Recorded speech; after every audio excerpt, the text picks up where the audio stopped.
तक आम लोग अपनी जरूरत के अनुसार एटीएम मशीन से 24 घंटे कभी भी पैसे निकाल लेते थे। अब इसी तर्ज पर लोग अपनी जरूरत का राशन भी फूड एटीएम मशीन से निकाल सकेंगे। ये एक ऑटोमेटिक मशीन है जो बैंक एटीएम की तरह ही काम करती है।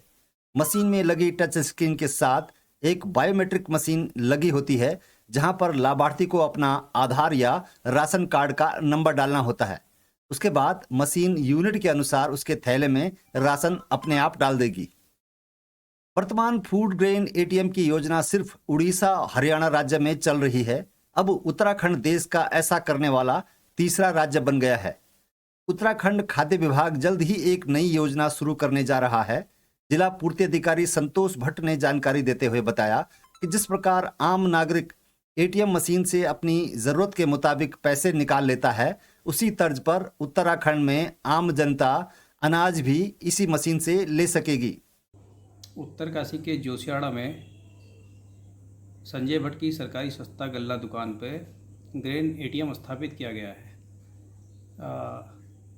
इस दुकान से संबंधित जितने भी उपभोक्ता हैं उन्हें अब मशीन के माध्यम से बायोमेट्रिक के पश्चात खाद्यान्न वितरित किया जाएगा। ग्रेन एटीएम का जो सबसे बड़ा फ़ायदा है वह यह है कि एक तो इसमें जो एक शिकायत रहती है उपभोक्ताओं की घट तौली की, उससे निजात मिलेगी। सही कार्ड धारक को ही खाद्यान्न वितरित होगा, क्योंकि बायोमेट्रिक के माध्यम से ही इसमें खाद्यान्न वितरित हो सकेगा।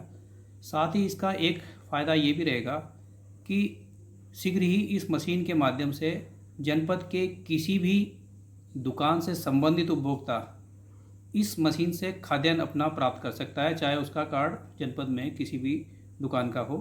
और शीघ्र ही आगामी कुछ माहों में ही इस मशीन के माध्यम से one nation one ration card के द्वारा भी अन्य राज्यों के उपभोक्ता भी अपना यहाँ खाद्यान्न प्राप्त कर सकेंगे।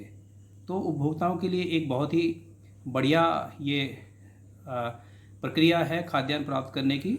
और एक अच्छी बात ये भी है कि उत्तराखंड के पहाड़ी जनपदों में उत्तरकाशी पहला जनपद है जहां हमने ग्रेन एटीएम को स्थापित किया है।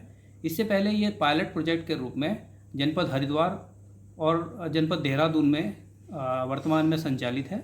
पहाड़ी जनपदों में उत्तरकाशी पहला जनपद है जहां इस तरीके का एटीएम स्थापित किया गया है। जल्दी एटीएम की